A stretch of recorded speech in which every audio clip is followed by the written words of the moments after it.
Cancer, alamin natin yung ganap sa inyo sa December 1 hanggang December 15. Wala yung buwan ng December ito, guys. Ano kay Cancer sa December 1 hanggang December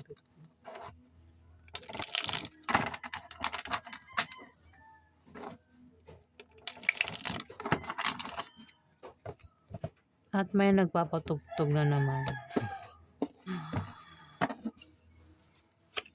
Kaya nangyayari din sa negosyo nila, ganyan din.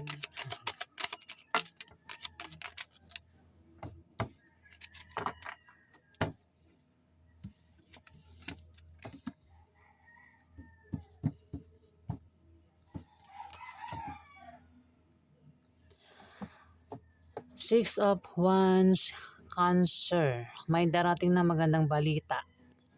O meron kang wish na magkakatotoo. O baka iba sa inyo may gustong bilihin na bagay na gustong-gusto nyo mapa sa inyo. Ayan, maring mabili nyo na. O maring ibigay sa inyo, Cancer. Maaari din na may darating na tao dito na may daladalang balita o may daladalang kung ano man yung daladala niya. Meron daw kayo ang tatalikuran na tarasan tatakasan, maring isang tao, bagay, lugar, depende sa kung anong dahilan. Ayan.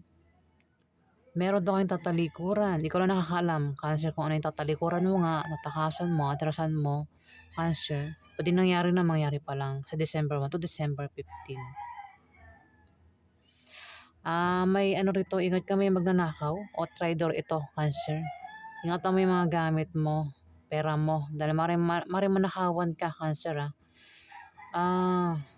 o kung hindi yan magnanakaw, ito ay traidor. Maring traidorin ka ng taong ito. Ingat ka rin daw sa matutulis na bagay kasi maring masugatan ka, Cancer. Kung meron kang sikreto o plano, huwag mo ipagsabi sa iba at maging mapagmasid ka, Cancer. Ayan, may magnanakaw dito, Cancer. Ingatan yung mga gamit mo, mga account mo, maring nakawin yan, Cancer, yung account mo. Ayan, i-secured mo yung mga account mo, Cancer. Pag na-secured na yan, hindi yan mananakaw.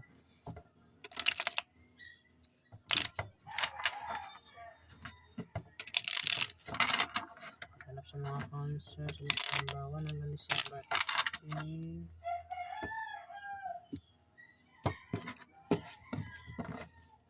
Napaghanap sa mga Cancer, December 1 hanggang December 15.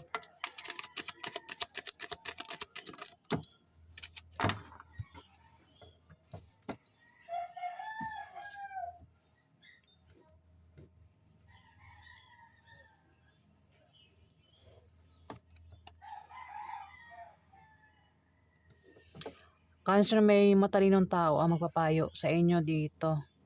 Maaari din na kung iba sa inyo ay busy sa trabaho nyo, sa negosyo nyo, o kung saan pa yan kayo ay busy at meron kayong pinagdidesisyonan dito, sinasabi na kayo daw ay maglaan ng time, panahon para makapag-isip ng mabuti. Huwag daw kayong basta-basta magdidesisyon kung meron kayong pagdidesisyonan dito, Cancer. Ayan, kasi maring yung desisyon nyo is mali. Ayan, huwag kayong basta-basta magdidesisyon nga daw dito, Cancer. May 5 of swords, wala itong meaning ang baliktad. May pagkawala. May pagkawala daw, Cancer.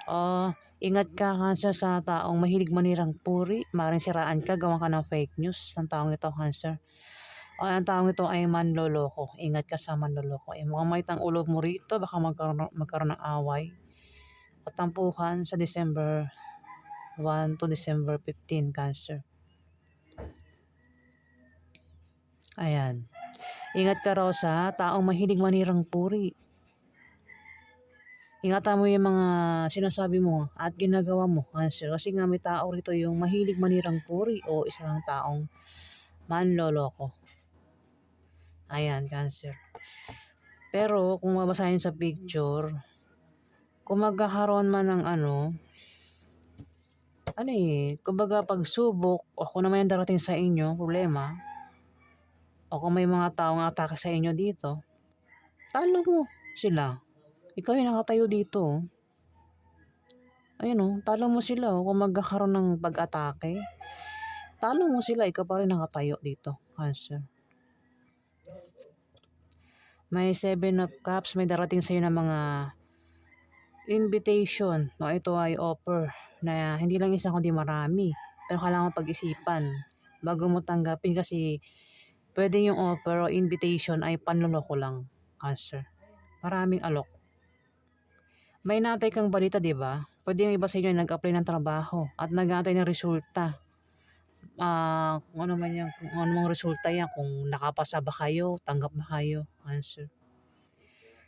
Pwede rin naman na ito ay invitation nga, pwedeng kayo ay maimbitahan sa ganito, ganyan. Ayan, pero pag-isipan bago tanggapin kasi pwedeng panloloko lang yung invitation nga, offer. Pwedeng offer ito na panliligaw, offer na trabaho, ako naman yung offer dito.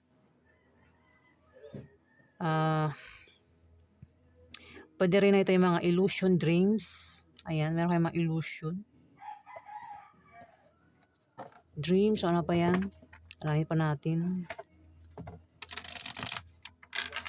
Napaganap sa mga Cancer sa December 1 hanggang December 15.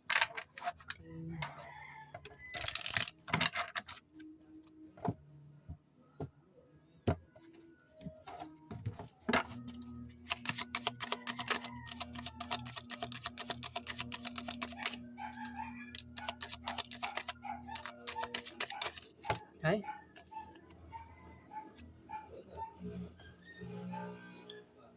Kukunin kasi madami.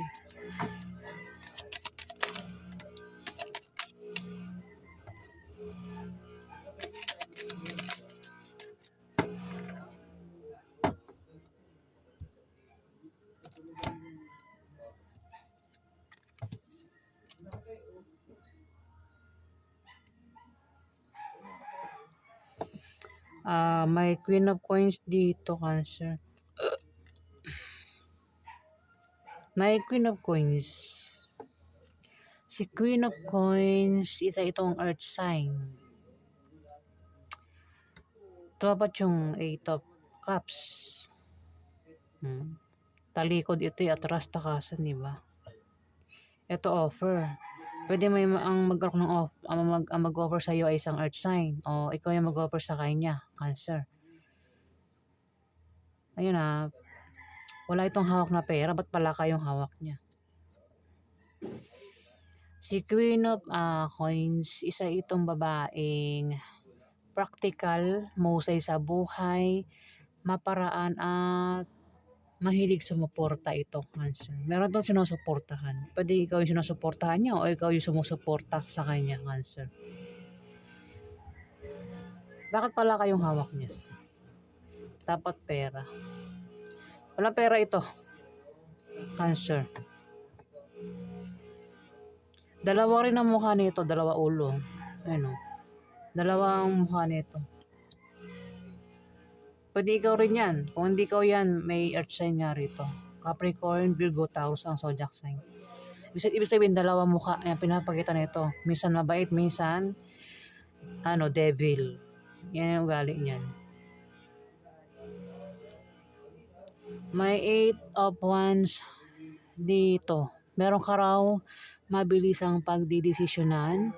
O may tao dito ang biglang magdidesisyon. Posible rin na may maantalang pangyayari o di kaya ay may grupo ng mga tao mag-aaway-away, Cancer. Ayan, kung meron ka mga grupo dyan, online man o sa lugar ninyo, Cancer, maaaring mag-aaway-away yung grupo nyo. Pwede rin na pwede nga iba sa inyo, reporter, Cancer, o may reporter dito. Pwede rin na may darating balita. Tumapat yung 7 of Swords. Maaaring isang reporter ang magnanakaw. Ito ay traitor, Cancer. Ayan. Ingat talaga sa isang traitor o magnanakaw, Cancer. Kasi maaaring nakawan ka o traidorin ka ng taong ito. Maring siya ay isang reporter o isang taong chismosa ito kasi pag di ba sa TV, yan yung mga marites, mga reporter. Pero sa lugar, ang mga reporter, yan yung mga marites. Di ba? Ayan. Dito may judgment na nakabaliktad. Maring may kaguluhan na mangyayari at may darating sa'yo na mga suliranin, Cancer. Sabi ko nga, baka may mga grupo ng mga tao mag-away-away dito, Cancer. At mukhang baka magkagulo. Ayan, judgment, nakabaliktad eh. Mukhang magkakagulo, Cancer. Yung grupo na ito,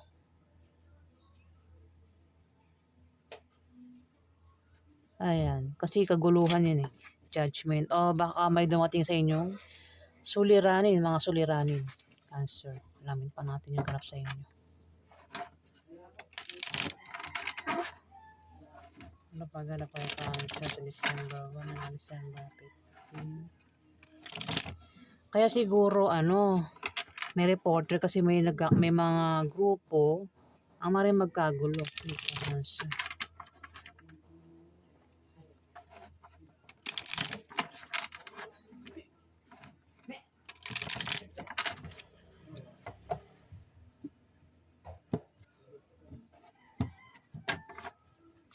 Ano pa ganap ay Cancer sa December 1 hanggang December 15. Three of Cups, magkakaroon ng pagdiriwang, kasiyahan, pwedeng patungkol sa'yo o kung kanino pa yan patungkol.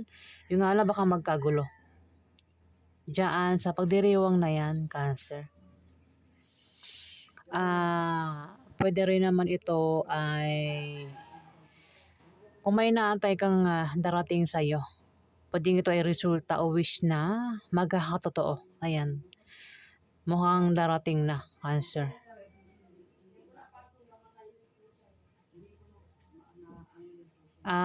May paggaling din sa sakit, physical man o emotional. Kung sino man itong may sakit, pwede ikaw, kung di man ikaw may ganyan, sa pamilya niyo may sakit. Ayan, may paghilom, may paggaling dito, Cancer. Ayan po yung ganap sa inyo, mga Cancer. Ayan, kung nagustuhan niyo ang aking reading guys, huwag kalimutan mag-like at mag-subscribe. At sa mga subscriber po, maraming salamat po guys. Salamat.